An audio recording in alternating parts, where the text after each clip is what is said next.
Miski Camille, yours Muse. Ano ang tawag mo sa unggoy na may sipon? Ready, Batang! Class, ang lesson natin ngayon ay tungkol sa mga sasakyang pangdagat.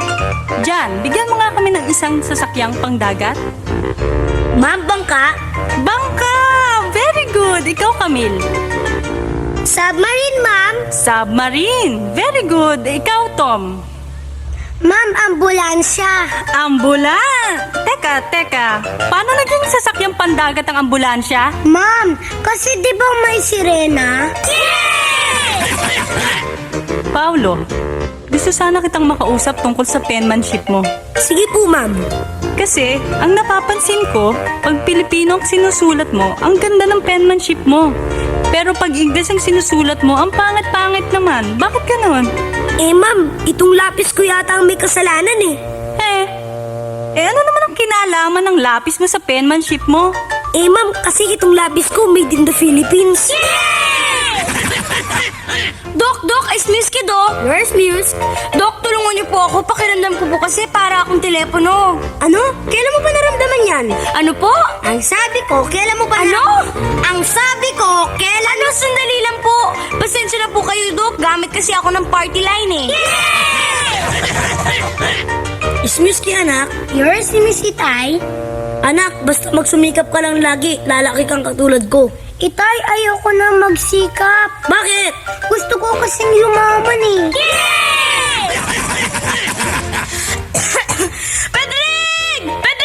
Pedrig! Halika nga rito. Yes, ate. Miss Pedring. Yours, Miox. Tumawag ka nga ng doktor. Ate, bakit po? Nalunok ko kasi yung plancha eh. Ay, sus, ate. Pakilunok na rin tong panyo. Bakit? Hindi ko pa ito napaplancha eh. Okay ba?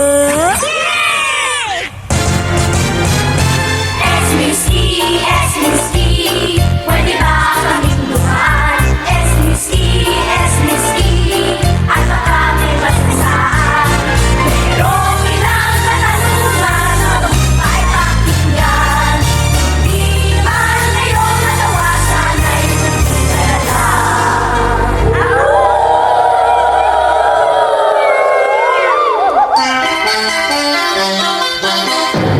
Miski Antoinette, yours Muse. Anong pinakamalaking mouse? Di, hippopotamouse. Okay, class. Our next lesson will be spelling. Tom, Yes, ma'am. could you spell mouse for us, please? Mouse, M-O-U-S, mouse. Teka, may kulang yata ah. Ano ang nasa dulo ng mouse? Di buntot. Okay, class. John, please stand. Yes, ma'am. Can you please count up to 20? Ma'am, hanggang 10 lang po ang kaya ko. Ano? Hanggang 10 lang? Ano namang trabaho mapapasukan mo paglaki mo kung hanggang 10 ka lang bumilang? Di referee sa boxing. Miski, Doc. Where's Muse? Doc, tulungan niyo ako. Hindi ko na talaga matanggal sa utak ko na in love ako sa isang kabayo. Ano? In love ka sa isang kabayo? Isa anong klase naman ng kabayo na in love ka? Babae o lalaki? Abay, edi sa babaeng kabayo, Doc. Anong akala niyo sa akin? Abnormal? Miski Camille. Yours, Muse. Akala ko ba vegetarian ka? Bakit ka kumakain ng karne? Vegetarian nga. Bakit? Ano bang masama sa kinakain ko? Baboy yan eh. Oo nga, baboy na mo. Pedrig! Halika nga rito. Yes, ate. Miss Pedrig. Yours, Miox. Pedrig, tingnan mo itong kuha ko sa litratong to. Ang pangit, ang sama talaga. Nakakahiya tuloy sa mga amiga ko. Ay, sus, ate. Bakit hindi niyo naisip bago kayo magpakuha? Okay ba? Esmuski, pwede ba kaming dumaan? Esmuski, at baka may masasaan. Merong ilang katanungan na ay pakinggan. Di man ngayong matawasan ay